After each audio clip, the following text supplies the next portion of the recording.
What's up, everybody? I cannot believe it, but we are closing out 2024. Like, holy crap. Which means I've been doing these live shows, I think now for 2.5 years, Bethany, which is impressive. I'm gonna, give myself a pat on the back for that. Yeah. Because when we talk about consistency and showing up, this is just one example of why it matters so much. And I'm so grateful because every time I do, I get to meet somebody like Bethany. I get to meet new people and we get to have really crazy good conversations where you can learn so much in 20 to 30 minutes. So if you're watching or watching live with us, say what's up. Let us know where you're in from. If you're watching the recording, still say hello, say what's up, get those questions. We're going to be looking at the comments and making sure that we address anything that we don't cover in this conversation. But with that, just want to say hello, hello. So good to see you, Bethany. Thank you for being here today. Shout out to Chelsea Cross, who was a past interviewee that recommended Bethany. So shout out to you, Chelsea. We'll make sure we tag her. I would love for you to just tell us a little bit about this journey you've been on from working for somebody else to now working for yourself. Would love to start there so people get a good foundation of who you are. Sure. And thanks again to you and you, Rachel, and to Chelsea for having me. I really appreciate it. Gosh, I guess about, 10 or 12 years ago, I had, been climbing the corporate ladder. I had sales jobs and was pretty successful at it. And then I met a guy and we became engaged, and he asked me to, just quit my job, quit my fancy job, and, kind of quit my life and come work for him in his small businesses. And I really was excited about the opportunity to work with him and work together, and really proud of the work that I did with him at his small businesses. And then we split up, and, was kind of devastated and really didn't know, I was like, oh no, I've really done something, bad here. How am I going to recover from this? And so I started a business, and early on, just similar to what I had been doing before, which was helping small businesses, doing hourly consulting, helping them improve their financial performance. And then in that first year, I was in a networking group, a BNI group, and our business banker in there asked me if I knew how to write a business plan because she was working on a piece of commercial real estate for one of her clients. And in order for that loan to be an SBA loan, they needed a business plan with it. And they were kind of having trouble, getting this from the client. And so they asked me to help, and I did it, and they really loved it. And meanwhile, this was before there was any significant software for business planning. And I did it all by hand, forward-looking projections, financial projections of profit and loss and balance sheet. And I was like, oh my God, I will never do that again. And I grossly undercharged as well. But the banker that I did it for, she, asked me to keep going. So I found some ways to make it easier on myself. And that was, I started my company about 10 years ago, and it was just me for about the first 5 years. And then I hired a company to help me scale the business and grow it. And they were really instrumental in helping me overcome mental challenges that I was having. I just, I didn't understand how I could ever teach someone to do what I had learned how to do or what I had figured out. And they quickly showed me that, I could do so much more work if I was able to delegate the rest of this work. And so part of that was a lot of mindset shifting, using different ways to shift my mindset with hypnotism or neurolinguistic programming, things of that nature to really kind of change the messaging inside. So that I was ready for this new level of, whatever, new level of sales or new level of abundance or, whatever was the next thing I needed to, overcome or whatever. And really grateful for that company for helping me scale and grow the business because, immediately after I was introduced to them, I hired my first person. She's still with me now. This was 5 or 6 years ago.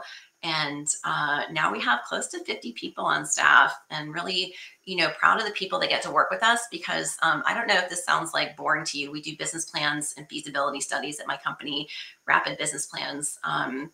But the people that work with us are really talented, and we feel really lucky to get to work with them. And just a really talented group of people that now are doing the production of our reports that we're doing for our small business clients. Awesome. Well, we all have a journey, right? Especially when you're deciding to go out on your own. There's usually some moment where you're like, well, shoot, should I do this or should I not? So I want to talk about that in a second. I'm really curious to hear more about your business, though. Certainly we're a small business. I've worked with many small businesses, and we're this has been a wild year, and let's be honest, it's not going to slow down in the wildness, in terms of the economy, politics, all the things. We're just in a weird energetic time, right, Bethany? And the economy has been tough, and I think it's been hard on small businesses. And so I'm really curious to hear exactly what your process is when it comes to creating a business plan. What is maybe the framework that you use?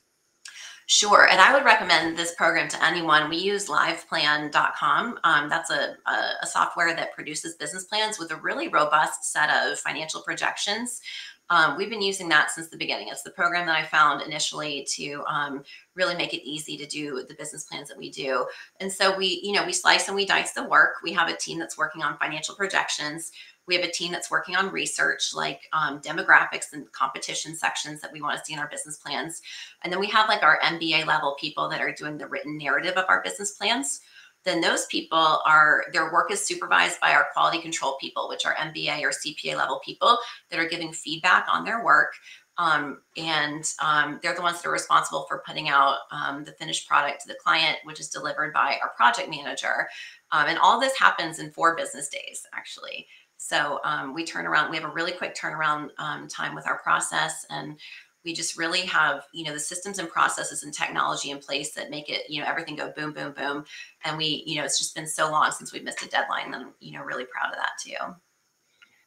So what I'm hearing you say, and I mean, I am an MBA, and so this is already resonating with me because I had to do this, in school. So there's some pieces of building a great business plan, which you just mentioned, some of the competitive information, demographics, the financial outlook, the narrative. I'm really curious about as well. Are you working? How do y'all build that for the business? Are you working with the business owners? How is that story being developed? Ultimately, you're doing this to get money, right? Yes, for To sure. get funding. How much money are people usually looking for, businesses?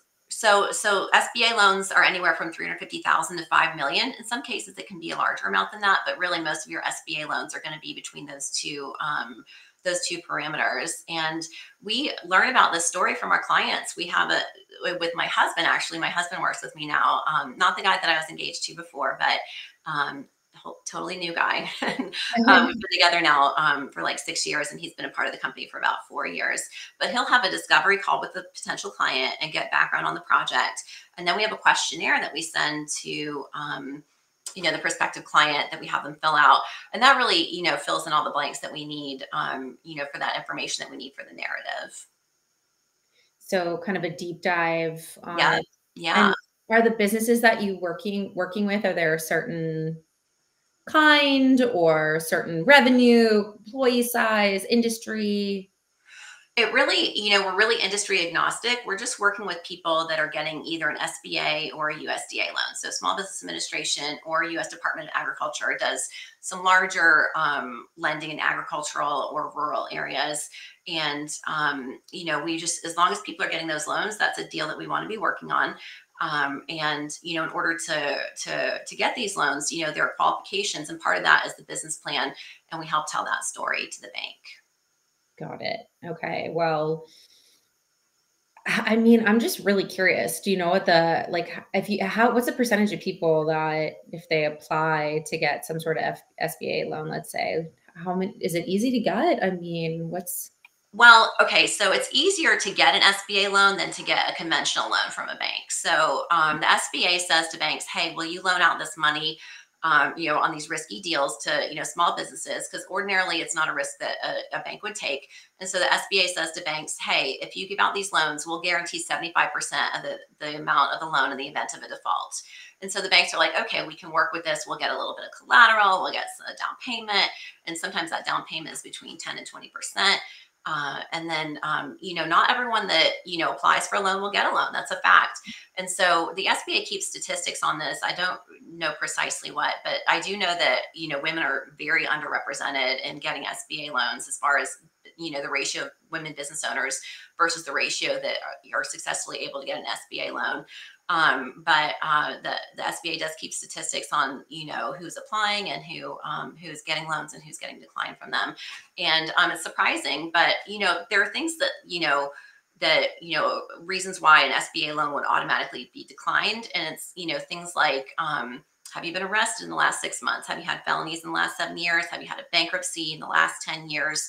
Have you defaulted on a government loan before, like a student loan or an FHA loan or another SBA loan or something like that? And so those are reasons for like automatic declines. But then for other reasons, the bank may decline it if, for personal credit or something like that, or business credit if it's an existing business. But also if there's like maybe a tax lien or something like that, or if the bank just, if you're trying to get a loan for a hotel and this bank already has so many hotel loans out existing, then they may not be too keen on your hotel loan. So it really is helpful to get a specialist that really, understands. So you wouldn't like, as a small business owner, just walk into like Bank of America and ask them for an SBA loan, because they really only like nice deals. They like to work with like doctors and stuff like that. I mean, listen, Bank of America does a wide variety of loans, but really their SBA stuff is like really nice, nice deals. So there are other banks like, one of the top lenders in the country, Huntington Bank or Live Oak Bank, and they really are specialists in the SBA field. And these kind of lenders will be able to tell you like right away, like, hey, this is a deal I want, or this is a deal that we would not be able to work on, but call so-and-so, or by the way, this is impossible. You can't get it done SBA. So really having that SBA specialist lender is, how to get it done really. And you can find that usually just literally searching or. Sure. So you can Google top SBA lenders, and then you can actually like, find specific lenders at the bank's website. They'll have like a list of like their, SBA lenders.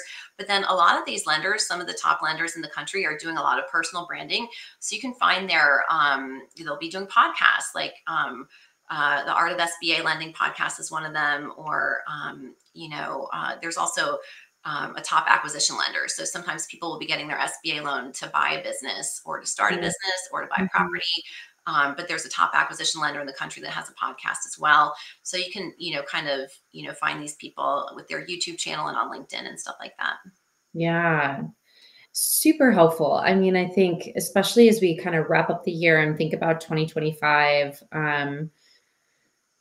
this is a really important area. If you're listening right now and you're thinking about maybe you want to leave your job, maybe you have a side hustle, maybe you're already you have your company and you have like a big idea, right?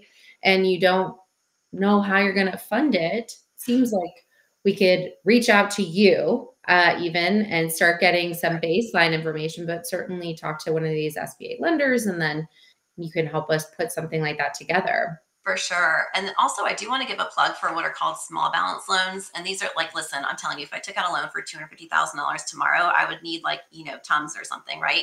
But like the banks consider these small balance. And so, if you're looking for a loan to start a business or buy a business or whatever, that's like 150,000 or 250,000 up to 350,000, sometimes 500,000. There are small balance loans that you would go to like a different sort of lender, an SBA lender for sure, but they just kind of like do different things. And so I think that's kind of the benefit that my husband and I have in the marketplace, is that we work with all of these lenders and we kind of know what, each one does and what the specialty is. Like some are going to specialize in acquisitions, some are going to be small balance, some, do gas stations, and, some are, industry agnostic and, just can get a lot of deals done. So it just kind of depends.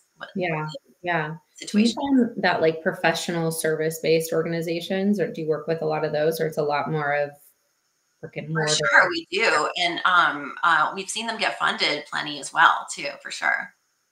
That's great. Because I know a lot of my audience is professional services in some way. So then, okay, so this is awesome, super helpful, right? We all know that there's ginormous need for this in the market, but Bethany, you didn't really even know it, right? Like you were doing your thing and like popped into this opportunity. How did you know that, hey, I'm going to keep pursuing this, right? Like, tell me a little bit about that experience. Well, when I realized exactly how hard it is to do this, right? Mm, So we have a lot of people on staff that are really bright people. We have a lot of college interns that, got like 1500 on the SAT, really bright people that really proud of the work that they're doing, and our MBA and CPA level staff members. But really, I would say that we probably have 5 to 6 people on staff that could write a business plan from start to finish that I would put in front of a client. And that's nothing against my staff at all, everybody's wonderful, but it turns out that, like, to be able to have this skill of like writing the narrative and doing the research and doing the financial projections, it's very difficult to have all that bundled into one person. And when I realized like how niche of an effort that is, I was like, oh, I've got to keep doing this. The other thing too is that I learned that SBA lending will increase. Government lending and government spending will increase during a recession, even though conventional lenders may close up and not be lending as much. SBA lending will increase, and that means during a recession my business also will do well. And so that was one of the key indicators for me that I was like, I've got to stick with this and figure it out. ooh, okay. So a couple things that I want to point out here. So you're saying the niches, right? And so I talk about this a lot too with the audience who we're going after, that like it needs to be a bullseye. And one of the most common mistakes, Bethany, is that people try to go after everybody. Yeah. That's like the world's worst response. Like, who's your audience? Be like, I want everyone. It's like, no, no, no, no, no. And I love that you're going super bullseye, really, really targeted. The other thing that I just heard you say was a bit of a market analysis, Hmm. right? Yes, for sure. Like some of us are wondering, is there product market fit? That's one of, right, the big questions that you're going to hear at tech companies when, like, is there a product market fit for this? And you were able to have this sort of test case and see like, whoa, there's not only a big fit, like I can be a little bit future proofed. And Rachel, let me tell you too, it's even more than that. So my top competitors, my top competition when I started this were free services from like the SBDC, the Small Business Development Center, or SCORE at like your local universities. And so I had a lot of, my referral partners ask me early on, like, well, how can you compete with free? And we do it in 4 business days. And we provide service throughout the duration of underwriting. So we'll make changes, to the plan throughout, until the client gets their loan. And so we just found, listen, we work all over the country, and some of these, help centers at the universities are, better than others. And in fact, in my area, they're amazing. They just like have a waiting list. And so, we have found that, by performing our services quickly and being Johnny on the spot and like, understanding really that whole process and what it takes to get it done, we really have found that we've kind of, been able to emerge as a leader in our industry. I love that example. I mean, free is not always better. To me, free means great. There's competition. This is not you're not breaking through something groundbreaking in the market. Great. But the people that want free are probably not the people you want to work with, Right. right? Like, just in case you're wondering, a couple lessons on marketing, y'all. Free is not always better. Well, and with what we do too, a lot of lenders are able to work it into the deal for the client. So, just That's great. finance is part of it. And so, So you're very B2B. yes, absolutely. Yes. Yeah. Which is also another interesting thing in terms of like defining where you want to go in the market. And I think a lot of people in their entrepreneurial journey will think a lot about like product goods, right? Or that they need to like go straight to the consumer. Hey, I want to help, I want to help small businesses. Therefore, I need to go work with that small business. And you're saying, well, I'm still helping small businesses, but I'm, going through the partner way. Um, which is highly, by the way, highly valued, highly profitable. Absolutely. Yes, yes. My being in tech and I worked in the partner ecosystem. I mean, I learned just a lot about this. And I think there's a lot, except for people that are doing it, it seems like, what are you doing? You Right. know? Yeah, exactly. Yeah, Yeah. a lot of conversations like that, like, "Oh, what are you doing?" Yeah, yeah.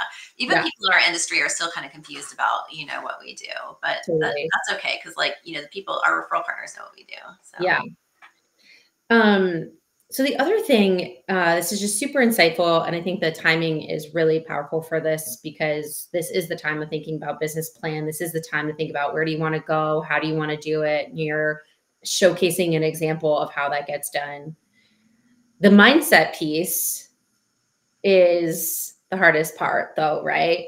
And so, talk to me a little bit about your journey in doing this. Maybe you have an example of like a moment where you're, I mean, you know, just how have you navigated through the emotions of keeping a business going? Well, I will say the emotional state that I experienced like early on, this has been a 10-year journey for me, but like, listen, the first couple of winters I lived on credit cards and I was like crying my eyes out. Okay. Like this, it was like I was not used to like the ebb and flow. I had been accustomed to getting a paycheck and it took a couple of years to also pay off those credit cards that I lived on those couple of winters as well. But then, again, I went into this mindset first coaching program to help small business owners, typically women, grow their businesses and in kind of like a heart-centered way, which really wasn't kind of my style, but like leading with like myself and being like my authentic self is like, one of the key tenets that I learned was, so important to my success. But I think, initially I just couldn't wrap my brain around having other people do this work. I was like, I'm the only one, I'm the only one that can do it like I do it. And then just started to initially listen to a couple of different abundance hypnotisms on YouTube. This guy, Michael Seeley, I want to give a plug. He probably has some 10 or 12-year-old hypnotisms on there now that like I still, occasionally will listen to, with headphones and eyes closed and like a true like meditation or whatever. It's like a guided meditation or self hypnosis. And those were some of my initial like forays into like, getting over whatever, I keep pointing to like, you can't see, I'm pointing to like, Yeah. my middle, but like, Totally. those gut level messages or things that like we were saying earlier about deprogramming, that was really essential for me to get to like the next level. And so even now in our business we have an opportunity to open a different product line, and so we a couple years ago did this, added a different product line. We started doing feasibility studies and we saw a 65% jump in revenue the first full year that we were doing those. Now we have an opportunity to add something else in a partnership with a bank, and this is just another level for us to grow. And initially, when this bank approached me about it, I was like, we can't do it. Find someone else here, call this person. And then they kept on working on me. And I was like, wait a minute, we can do this. There's like, we've literally been able to do everything that, has been presented to us because, listen, we are industry agnostic with what we do with the reports that we write. But sometimes, we did a biochar USDA feasibility study for the first time. You have your first time with biochar or whatever it is, and you have your first time with like an indoor pickleball club. You just have Yeah. the first time with these things before you really learn to do them. And, or, you kind of, because we have the experience of writing the plans and what goes in them, we just have to learn the new industry. And so, just, knowing that like, hey, listen, we have not been stumped yet. Have a great team behind me. I have an integrator that really makes sure that everything that I don't have to worry about this stuff, right? I don't have to worry about production. I don't have to worry about implementing processes. I can just worry about growing the business, which is, really been my main focus for the last several years. And so really to me, to like look back 10 years, I would not, 10 years ago, my 35-year-old self would not even conceive of where we are now. I mean, there's a lot of couple, lessons I think that you're talking about here. So certainly there's you got to work on yourself. For sure. We all, need to, personal branding, all this. It's very much still an inside job. Yes. The other piece that I'm hearing you say it is team. Yes, absolutely. And I've learned a lot about that as well and continue to learn, especially as a high overachieving lady boss. It's a weight on my shoulder. I could do it all, right? And that's literally not a feasibility when you're trying when you have a purpose, when you have a mission, you're trying to grow a business. Right. Um, it just isn't, right? And so you're saying team and an integrator. I think that one's a really, tell me a little bit more about when you hired your integrator and what does he or she or they handle? Sure. And so we had hired a fractional integrator, a woman named Susan Fenema from Beyond the Chaos. And so she has a company where they do fractional integrator work and fractional project manager work. And I just literally Googled fractional integrator or fractional project manager. I can't remember which. And she came up. I don't know. I didn't intentionally choose her because her company like just seems to employ all women. It just kind of happened that way. But she has a very talented group of very organized people. And so part of that too is understanding like who fits into what seat. And so I just knew that like Susan and her team being like their project management and integrator minds would be a great fit to help me organize all of our production and like use a new project management tool and, you know, really get organized. Like we're using Slack and stuff like that to communicate. But, you know, really getting that integrator into the role to get me out of production and have all of that, have all of them be responsible for that. And then, you know, I can be over here doing the marketing, like I said, which, you know, has been really like useful. But the other thing too is with the team, we do a lot of assessments. So we make sure to give people a StrengthsFinder assessment and a Colby assessment, and sometimes a Myers-Briggs, which is my specialty. But really the results of these questionnaires, these assessments is, you know, really tells us, is this person going to be a good fit here in this role? And so a Colby questionnaire will give you a 4-digit result. And so for say like a project management role, you're going to be looking for someone with those, at least those first 3 numbers are going to be kind of middle of the road numbers, somewhere between like 4 and 6 for all 3 numbers. And really when we got a project manager that fit into that, her results were that, we like, you know, really were like executing, like, you know, like lightning fast. It's been amazing. I mean, that's something that I continue to, I think that we, even as a company, get to do more of that. I don't know if it's personality tests so much. It's personality, but it's also capability, right? And that's a really good piece of advice, especially for small businesses, because we think, well, my business is small. Like I don't, you know, necessarily, you know, need to do that. We're a small team, but actually there's a lot of value to that. And the other piece that I want to highlight that you're talking about is you have to take yourself out of working in the business and work on the business as an entrepreneur and a business owner to get to the next level. And that's something I've been learning a lot about as well, because when you're in it, you can't see anything. Yeah, you can't grow it. Yeah. Yeah. And so I think that's another just really wise and helpful tidbit of information. So as we close out this interview, Bethany, I would love for you to just say maybe one piece of advice that you think was, you know, the most helpful for you this year, or can be the most helpful for somebody going into 2025. Sure. You know, I think probably the best advice I've gotten in the last year is just to, you know, hold on tight and like stay true to your marketing. And so we actually increased our marketing quite a bit this year. And so we haven't had the backslide that, you know, a lot of my, you know, small business peers have experienced. And so, you know, doubling down and really investing in our marketing and getting an SBA loan to do that was really instrumental in our growth this year. So the year before we had like 65% growth. This year, we're already at like 34% growth for the year. So even without adding in any new services. So pretty happy with that. Yeah, that's amazing. That's such a good piece of advice. Oh my God. I mean, obviously, I am a brand marketer and I love all of this. And it is always the thing that people cut the first thing that people cut is marketing when things tighten.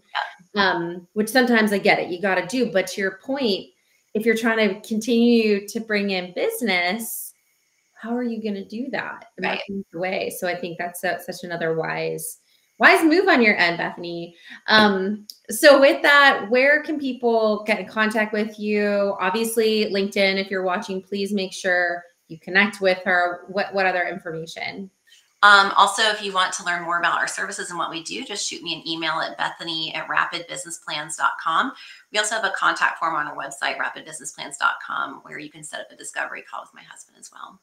Oh, amazing. So Yeah. easy peasy. Yeah.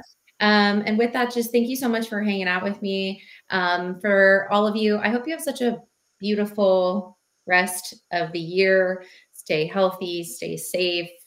Try to spread some peace and joy. We need a lot of that right now. And you know what? I'll